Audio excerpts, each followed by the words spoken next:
Today, we're talking about the role of your nervous system in your relationships.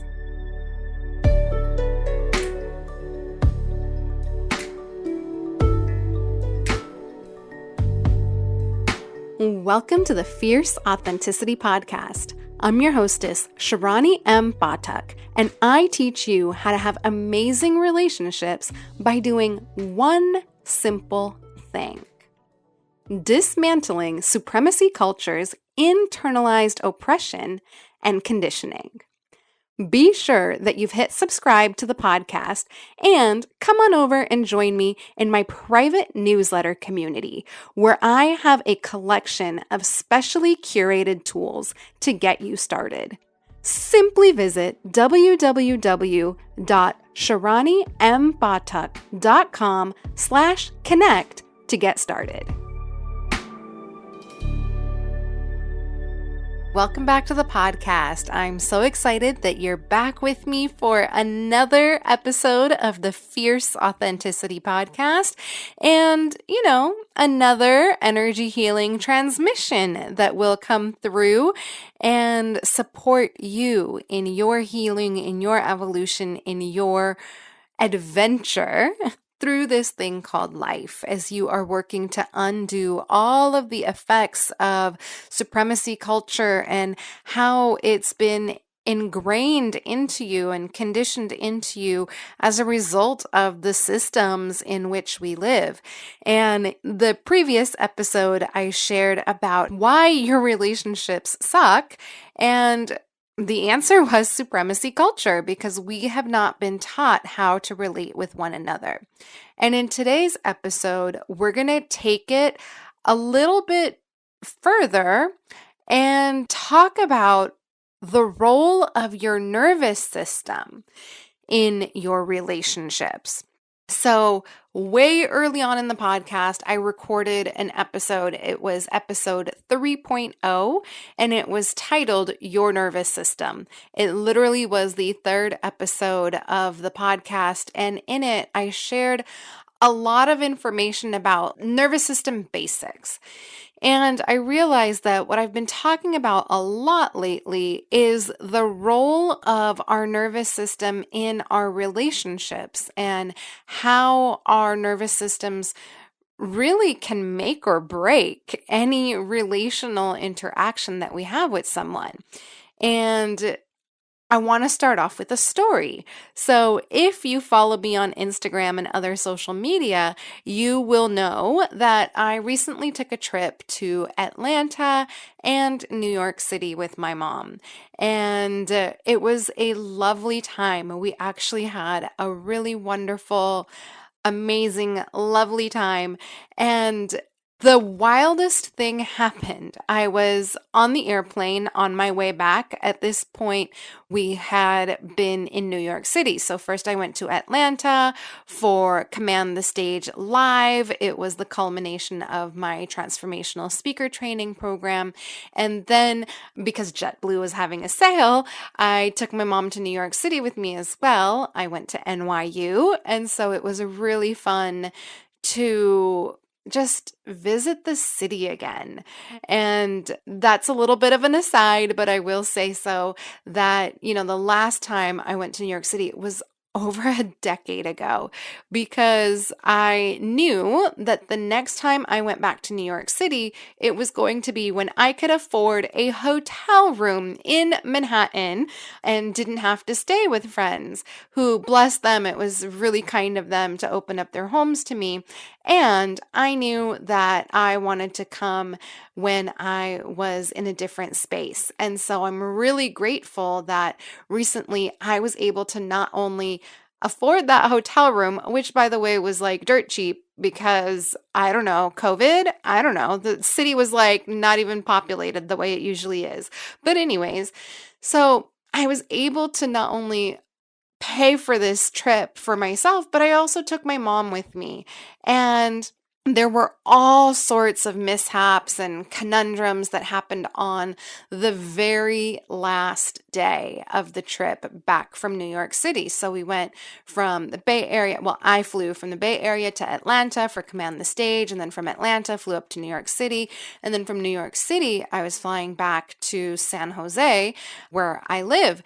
And I got to the airport early, took my mom. Her flight was a couple hours earlier than mine. So I went with her to the airport. We get to LaGuardia Airport. That's where we're flying out of. It was closer to the city. It's a lot less of a mess most of the time than JFK, which is the other major airport in New York City. So I arrived there about 3.5 hours before my flight was even boarding or departing. I can't remember, but I was there really early and I'm just chilling, just doing my thing. And then they load us onto this airplane. We're all loaded. We're all strapped in. I'm like, okay, yes, we're going. I had checked in my bag because I had a connecting flight. I wasn't flying straight from LaGuardia to San Jose. They didn't have that option. So I had to go through Minneapolis before and there was like a layover and a change planes and then over to San Jose. And so what ended up happening is we're all strapped in, everybody's ready to go. I'm super excited because the middle seat next to me and the woman who was also sharing the aisle with me was vacant. And so both of us were like, yay, we have a middle seat and nobody's sitting in it. So they've announced aft doors closed, we're getting ready for departure, la la la. And then we're just sitting there for a few minutes. And being someone who has lived in New York City, I know that this happens. Sometimes they will close the doors and then they'll barely push back just to say that the flight took off, right? They have officially departed the gate. And so I don't think much of it until the flight attendant announces, "Flight attendants, prepare doors for arrival." And in my head, I go, what do you mean arrival? We are getting ready to depart. We're supposed to be departing, not arriving. So turns out there was a flight attendant chair that got stuck. So they had to call in maintenance. They thought it would be a quick fix. It wasn't a quick fix. Now, my layover in Minneapolis was supposed to be an hour and 17 minutes. An hour into this quote unquote maintenance issue, I was like, yeah, there's no way I am going to make my connecting flight.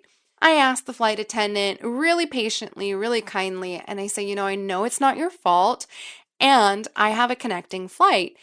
And so, she said a lot of people had connecting flights. I think I asked her that at about 45 minutes in to this delay. And she said a lot of people had connecting flights. I wasn't the only one. They're really trying everything they can. Great, I know. It's not her fault. And so I was able to stay calm through that, okay? And then they announced, okay, well, we've got the gate agent here. They're willing to rebook, yada, yada. If you have a connection or if you have a whatever, feel free to come and get rebooked. So I sit there and I debate and I'm going back and forth. And I said, you know what? I have to see what my options are. And so I go out there and speak with the gate agent and explore what options I had. And I had been doing a little recon on my cell phone, so I knew that there were no other flights to San Jose out of LaGuardia that day. And I knew that there were no other flights out of Minneapolis until the following morning. So basically, my options were hang out in New York City one more night or hang out in Minneapolis for a night. And I go to the gate agent. We start looking up all these options. Thank God I live in an area where I'm fortunate enough to have 3 airports to choose from. Of course, one is the close option that's just right down the road. And then there's the couple other options that are a bit further. And what ended up happening is the gate agent was able to put me on a flight from JFK to SFO. Now, I was at LaGuardia Airport, and they had a direct flight from JFK Airport. And it was, an hour away in traffic because by now it's 5 o'clock rush hour. By now, I have definitely missed my connecting flight in Minneapolis. And They also shared with me, actually, because the gate agent had asked about my bag. And I said to him, I had checked a bag. So what about my bag if I'm headed over to JFK now? And, he was like, okay, we'll see if we can pull it.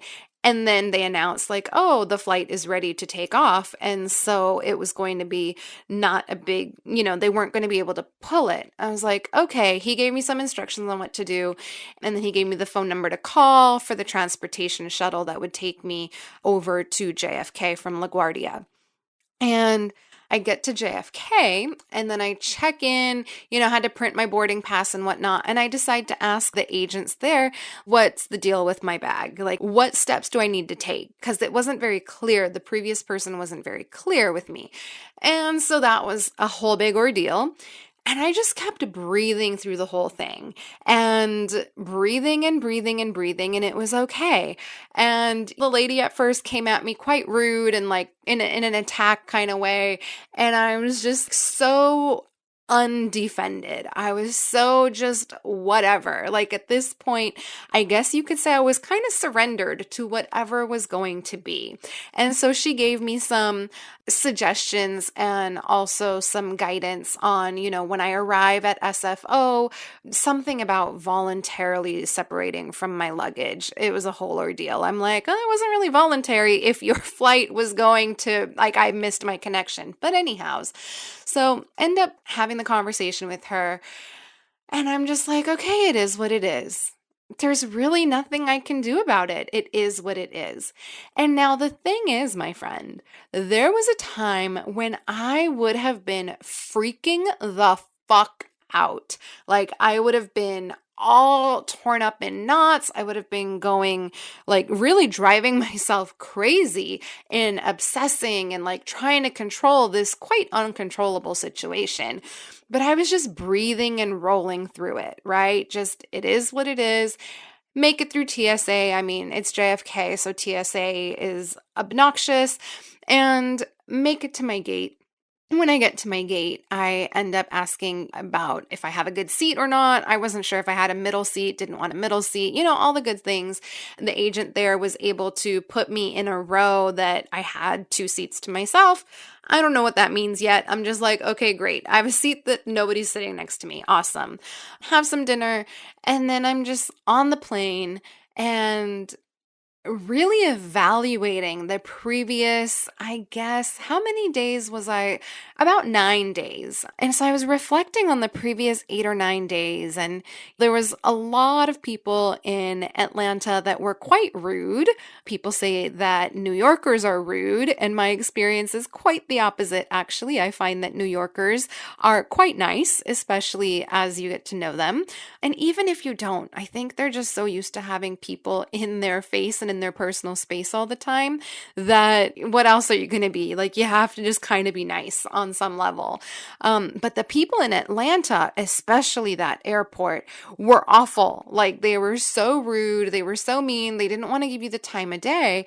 And even the hotel folks in Atlanta were quite rude and like as though they were bothered, went up to them or asked them anything. And it wasn't personal. And I knew that because I could just see that there was an air of that angst around them, regardless of if I was standing in front of them or not.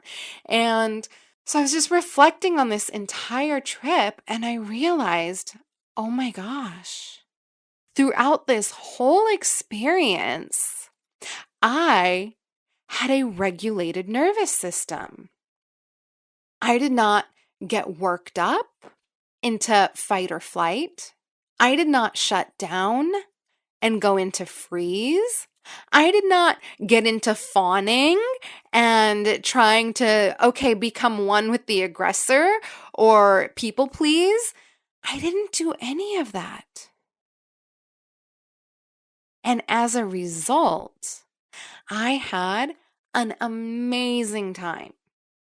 I truly was like, who is this woman with the regulated nervous system who didn't lose her shit once? Because in the past, I was someone who, like I said, those minor And sometimes there were quite a few major inconveniences there. But these even minor inconveniences would really trigger my nervous system and activate it into some sort of fight or flight. Like I have to battle back, or I have to defend, or going into the people pleasing and, oh, but it's okay, it's okay. And this time, there truly was none of that. And so coming around to what all of this has to do with our relationships, here's the deal. When those people were rude in Atlanta, I didn't take it on. I knew that it wasn't personal. And so I was able to stay cool and calm and collected throughout the whole experience. It was just like, okay, this is what it is. And then I was able to communicate with my mom from that same, okay, this is what it is. Or here's the information. Or yes, we got that handled. Whatever it was, right? Like I was able to communicate with my mom with that same level of calmness and kindness. And that is purely because I did not take on whatever was happening in the nervous systems of those other folks. And because I did not do that, and I didn't get hooked into their nervous system energy, I didn't get activated and therefore did not need to pull my mom or anyone else into that activated energy with me. Because you see, had I gotten triggered and activated by all of those people that were being rude or all of those inconveniences at the airport when I was trying to get back home, which, by the way, was a 17-hour trip from the time I left my hotel in New York City to the time I arrived home, because all the things. And the thing is, though, that when all of that was happening, I could very easily have gotten really triggered and activated right there with them, which means that I would have taken it out on my mom or whoever the next service person was. And I didn't. I did not do that. And so therefore, I did not pass on this agitation, this activation, this fight, flight energy. I didn't do that. And so that is one example of how our nervous systems really do impact and influence those around us with whom we're in relationship. Okay? And I just have to be honest. I don't know what happened to those hotel folks or the other people that were quite rude and uninterested in Atlanta, or how the other folks interacted with the gate agents at LaGuardia or even JFK when there were all these mishaps happening. I don't know how others interacted with them, and I don't know how interacting with me may have contributed to their experience later on in the day. But what I can say is that by me not getting triggered and hooked in to what was happening with them, me not getting activated means that I did not get combative and fight or flight back with them, which means that I was one less person that they interacted with that day that threw them shade or that gave them attitude or that got sucked into their bad day or their bad mood or whatever was happening with them. And as a result, I did not contribute to any further harm, not in that person's experience or in my own experience with my mom and anybody else that I interacted with after that. And there is a reason this is really important and that I shared with you this story, because there is this thing called co-regulation that occurs between the nervous system of one living being and the nervous system of another living being. And what co-regulation means is basically that we are working with another person or animal, because doggies and kitties and other fur babies are really good for this, but that we are working with another nervous system to help calm and regulate our own nervous systems. And so what ends up happening is when I am calm, I don't have to bring that energy. And actually, this is what happened with the ticketing agent in JFK. She started to come at me with like this attack energy, like this, why didn't you get this sorted out? What did they tell you over there? Like she got into all this attack energy with me. And I didn't hook into any of it. I literally was just standing there like, I'm sorry, miss. What can I say? I have no information for you. Literally, that's all I stood there and said because I truly did not. I was like, because of the delay, I missed my connecting flight. And then literally she looked in the computer and she says, oh, that flight was an hour and 15 minutes delayed. I said, yeah, my connection was an hour and 17 minutes. That's how long my layover and my connection was. And that's literally when she softened, is because I did not hook in to what was happening. I did not attack with attack, and I did not attack with run. Like I literally stayed in my own regulated place, didn't take on what was hers, and as a result, her system disengaged enough to soften. Now, I don't know how she interacted with the person after me, but again, what I can say is that I did not contribute to any further harm on her or any other person that she would have interacted with. And quite honestly, if anything, I contributed to a brief moment of pause and regulation because I showed up with a calm nervous system and I was able to just be present and not get caught up in the attack energy. And then again, as I said, that trickled out to every other exchange and interaction that I had. So that, my friend, is what I want to share with you today about our nervous systems and how one nervous system truly does impact another nervous system, and how when we are in a regulated place, we can truly help those around us to co-regulate with us and to feel calmer. And we're definitely going to do another episode on co-regulation because that's a really important skill that I want you to understand. And in the meantime, I just want you to know that this is what it looks like. This is how your nervous system impacts other people around you. And this is how your nervous system impacts your relationships. Because one nervous system will pick up whatever is happening with another nervous system.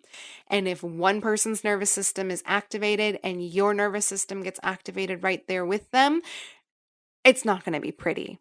But if one person's nervous system is activated and another person's nervous system is not, there is the potential to help regulate the other person's nervous system. Even if not in that moment, even if not right away, and at least you can know that if you were the regulated nervous system, you did your part, and that's okay. And again, the same is true that if you're all activated, you could potentially pull others into that with you. And so that's where our relationships really can get wonky as it relates to nervous system activation, or even the deactivation when we're in that freeze state, when we're in a depressed state, and when we're disengaged from the people that we love. All of that, that's how this impacts it. So that is what I want to leave you with. And we're going to talk about co-regulation in another episode.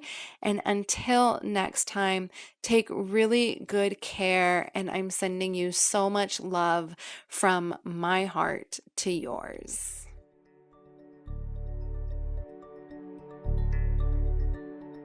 I want to take a moment to honor and acknowledge the amazing support team that helps make this podcast possible for you. Starting with Diego Velazquez, our podcast editor and the talented artist who created our custom music. Ana Olvina, my wonderful assistant who creates all of our beautiful graphics and the transcript of every episode, which you can find over at www.fierceauthenticity.com. Biana Sandich, who writes our amazing show notes and does it so well that I bet you couldn't tell it wasn't me. The talented Jillian at Epoxy Studios, whose photography is our cover art and pretty much every other curated image that you see of me on social media. My husband, who puts up with me when it's 11:30 p.m. on a Sunday night and I'm like, hey babe, I gotta record a podcast episode. Like, right now. Is that okay? My higher power, whose divine wisdom flows through me to bring these messages to you. And last but not least, I want to thank you, my listener, so much for listening in. If you'd like to join the podcast support team, some ways you can do so are by rating and reviewing the podcast, sharing it with everyone you know, and, if possible, making a financial contribution through the link in the show notes so that you too can be part of the team elevating this podcast and making it possible to bring to other listeners like you. I'm sending you so much love, and we will be together again soon.